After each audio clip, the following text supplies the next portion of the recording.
Si estamos hablando de que el fiscal refiere, lógicamente se entiende en el mismo sentido que el defensor refiere y que el asesor jurídico refiere.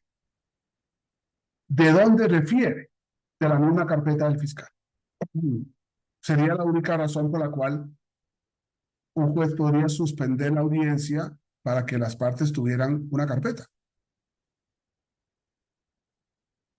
Pero el único fuente de referencia es la carpeta original del fiscal. En cierto sentido, podríamos decir que el defensor tiene una fotocopia de la carpeta, de partes o del todo de la carpeta. El asesor jurídico también tiene una fotocopia de todo o parte de la carpeta. Pero el juez debe evitar tener acceso a la fotocopia del defensor y evitar tener fotocopia del asesor jurídico. Porque el único documento legal que está en la audiencia y el único documento que puede ser referido en la audiencia es la carpeta del fiscal. Es muy importante. Un día de estos, perdón que yo hago mis giros, un día de estos me dijeron, ¿qué pasa si el fiscal miente, comete falso testimonio? Y el juez tendría que ordenar su detención de inmediato y ponerlo a la orden de ministerio público para que le siga causa por falso testimonio.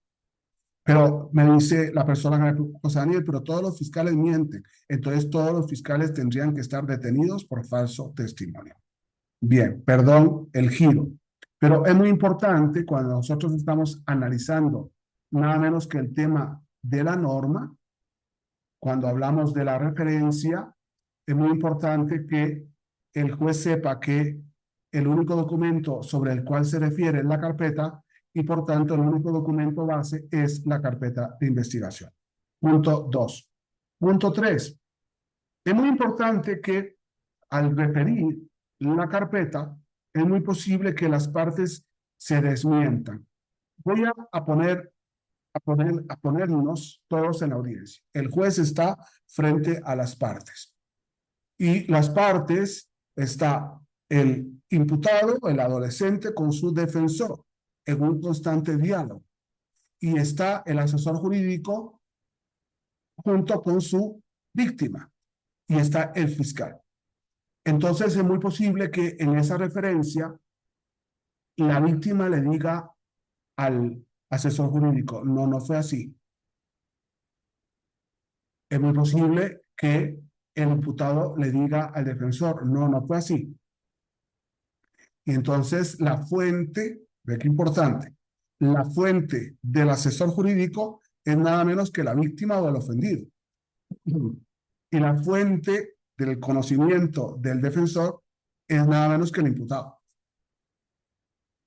Por eso es muy importante ese diálogo entre el asesor y la víctima o el ofendido y el imputado o adolescente con su defensor.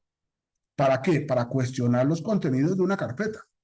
No es cierto que el fiscal llegó, no es cierto que ese policía me detuvo, no es cierto que, no, a mí me detuvo un particular que me puso la orden de policía después de que me llevó a su casa y me golpeó. Todas esas cosas que son referidas por el adolescente son parte de ese debate sobre el dato de prueba. El debate que gira en torno a la prueba referida desde la carpeta de investigación.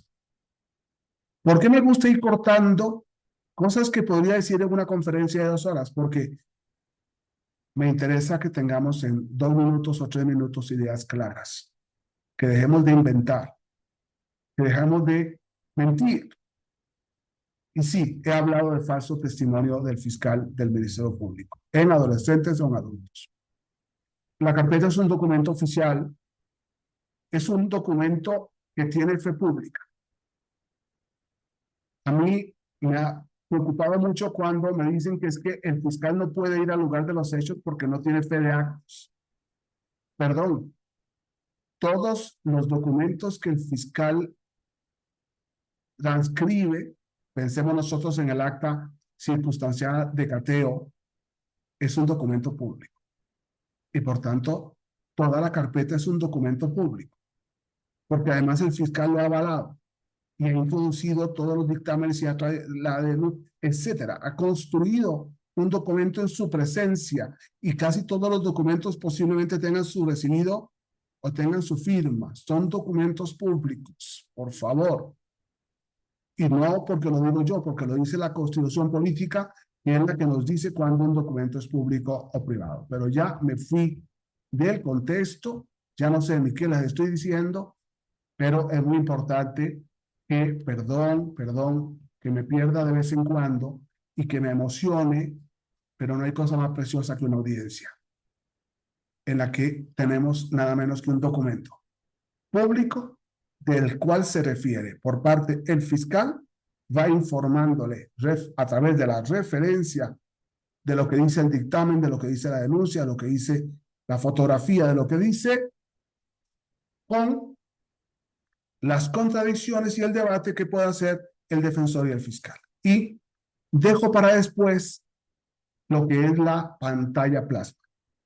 En el modelo mexicano, que México, en el artículo 554 del Código de la Reforma del Código de Procedimientos Penales de Nuevo León desde el 2004, cuando introduce la pantalla plasma, es muy importante para ver dónde viene la diferencia entre la referencia y qué importancia tiene la pantalla plasma en la audiencia.